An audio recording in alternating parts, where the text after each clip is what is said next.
how have you responded to the time brief? I think we've taken a broad view, haven't we? Definitely taken a broad view. Looking at quite a wide variety of songs. We've got a few folk songs, or 2 or 3, I'm not sure how many yet, but 2 or 3 will be folk songs.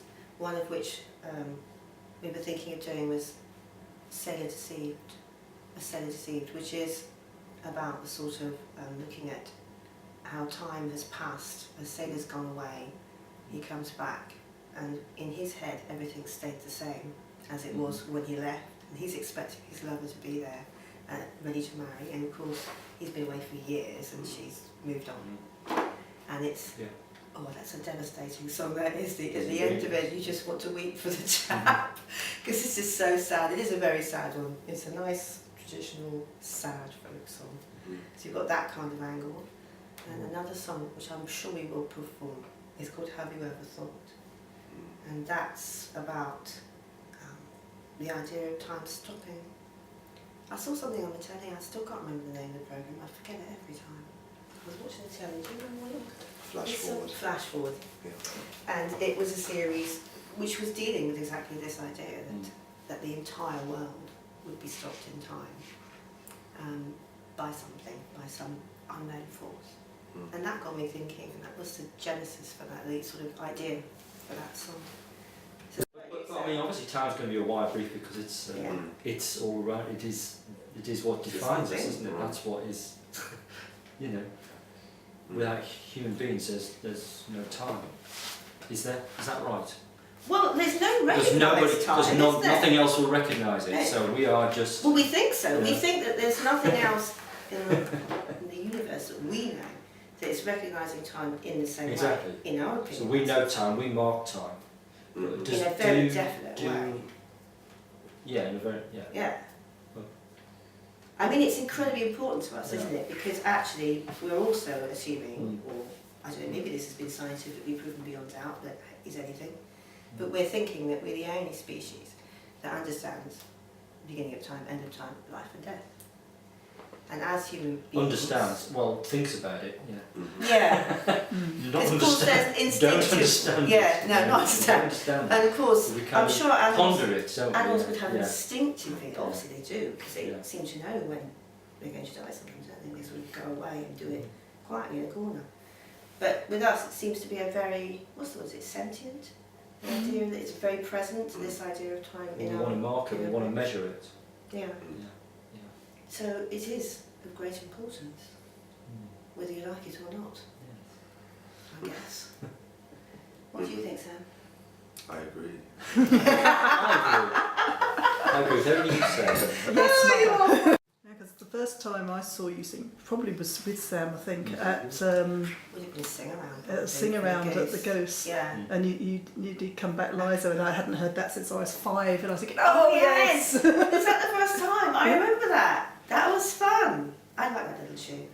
Come back, Liza, come back. Is that right? Yeah, that one. Yeah, that's really fun. Actually, in this performance, I found a song, also with those kind of cultural references, called Time for Man Go Home. And I found that at Cecil Sharp House. And I went there looking for songs that had a connection to the West Indies, to the Caribbean.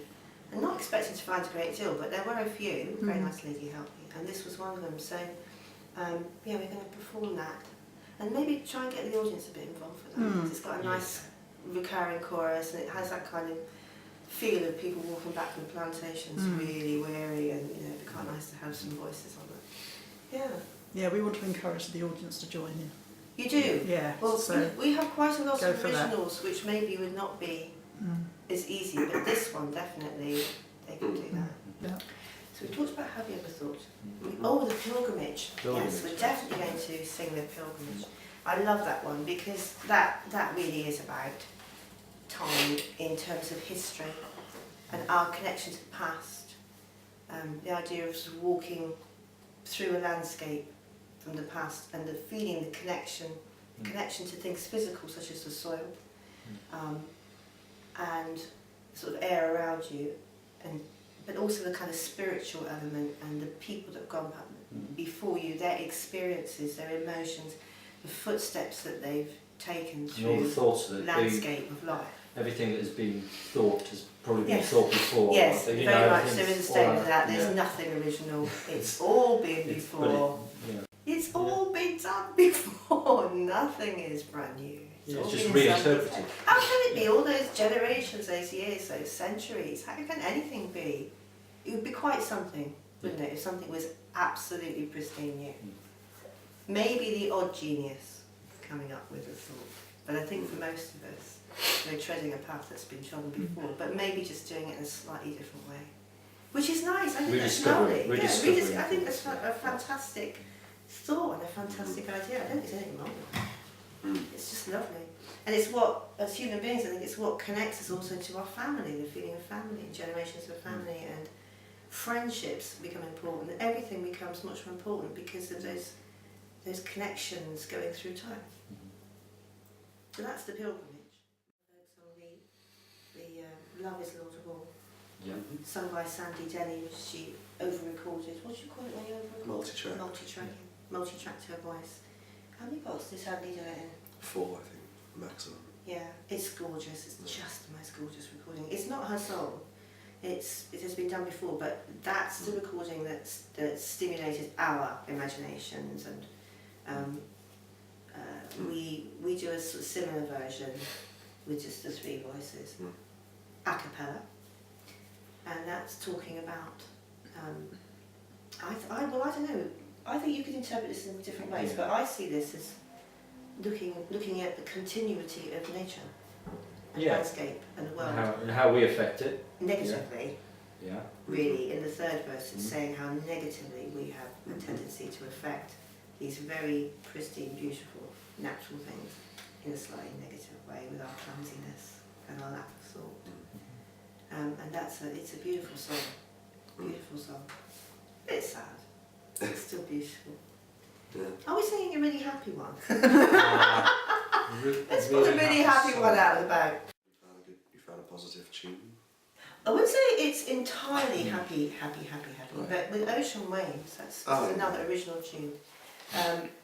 I was thinking here about, I mean, it starts off with a slightly bitter feel because, as Paul says, sometimes when you get older, you're thinking about how much time you've got, what you've done, where you are in life, whether you feel as appreciated as you'd like to feel.